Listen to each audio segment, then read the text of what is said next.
so I'm kinda cheating again here, which if you've watched my DisneyCembers, you know you should be used to that by now. Fantastic Mr. Fox is indeed a Fox movie, but it was made before Disney bought the company, and I'm not gonna lie, when I saw the trailers, it didn't really impress me.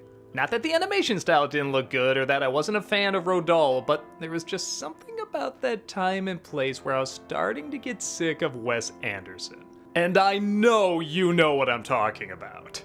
He's that filmmaker you like, but there's a part of you that doesn't want to like him. Because he does the same stuff over and over, and it does feel manipulatively formulaic after a while. With that said, I will admit, I've never seen a bad Wes Anderson film. I haven't seen them all, like Life Aquatic or Isle of Dogs, but seeing this film not only makes me want to go check those out, it makes me want to look at all his films again. I always liked his movies, but this one bizarrely made me appreciate his films in an entirely new way. I know that sounds really weird, especially if you haven't seen this flick, but let me go into more detail. Mr. Fox, played by George Clooney, understandably loves to steal chickens and geese and ducks from these three farmers. To him, it isn't just about survival, it gives him a legit thrill. Trying to break in with Mrs. Fox, played by Meryl Streep. They get trapped, she reveals she's pregnant, and she makes him promise that if they get out of this, his risk-taking days are over. He has to think about his family. They get out, she gives birth, and for a while, that's exactly what he does. He lives in a safe foxhole, his son is born, he starts to grow up, he takes on a boring job, and as you would imagine, he gets really bored by it. While doing all this, he's also looking to move into a really nice tree, take in his nephew Christopherson, who doesn't get along with his son Ash, or at least Ash doesn't get along with him, and avoid the vengeful farmers who are not very happy he's back to his old ways.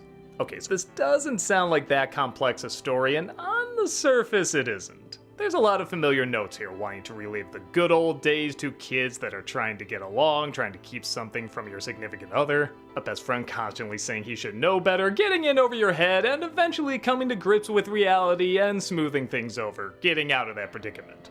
There's two things though that really does make this film unique. One, as you can clearly see, is the animation style. We've seen stop motion before, but this particular style, the way the little hairs move all the time, which you know is because the puppeteer's fingers get on them, but every time you see him move, you feel the dedication, you feel the hard work, it's really there. Something about feeling that effort literally in every frame makes them feel so much more alive.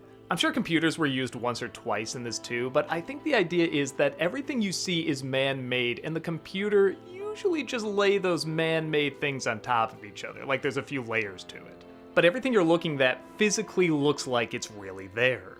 But as you can tell, it's not exactly a Pixar film. They're not going to have these grand sweeping landscapes, so what do? They work within their limitations and make it really stylized. I mean, look at this. This is clearly just kind of a flat image, but there are some elements that really stand out as 3D, and it just looks beautiful. This style is perfect for this type of writing, because you know Wes Anderson's writing, they're always very dry and bleak and blunt. There's a lot of comedy in Wes Anderson films, but there's not always a lot of smiling. Everything's kind of said in this deadpan way. Yet the characters still strangely have a humanity to them.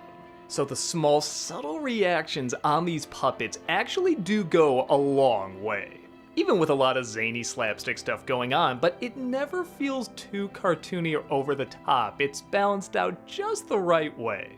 The other thing that really makes this film so special is the way it's told. I have no idea what the original Roald Dahl book was like. I get the feeling they're hitting the bullet points, but I just got an inkling it was a different style and a different way of speaking. This has that adult Wes Anderson writing, but it bizarrely works as a family film. I think kids are gonna like kind of the weird way these characters look and talk and the strange atmosphere, and yeah, again, the more cartoony moments with the slapstick. But then I think adults are really gonna relate to the fact that they talk adult, but they're animals. And what I mean by that is, this opened up my eyes to what Wes Anderson films really are. A study of one's nature versus one's compulsions. Somebody just straight up asked Mr. Fox, why do you do what you do? Why do you risk your life, your family's life, all of this? And he straight up says, because I'm a wild animal. And he's right. But at the same time, you know he can also evolve and change. How much of what he naturally is should he shut out, and how much should he hold on to? Is it right to oppress it? Should he just give into it? Is it a little bit of both? Is it an entirely different answer? Having these creatures talk in such an adult, mature way, but still have this very simple setup, and they're these cute, cuddly little animals, in a strange way kind of makes his point even better than something like Rushmore or Royal Tenenbaums. You just get so much faster where these characters are coming from, because they are wild animals. And it does lead to some very legit emotional moments.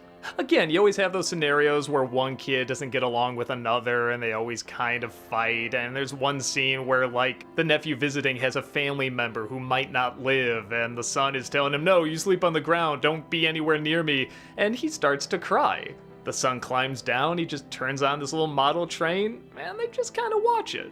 No dialogue, no nothing. And it's exactly what the scene needs. It is so effective. It knows when to use clever dialogue and also when not to use it.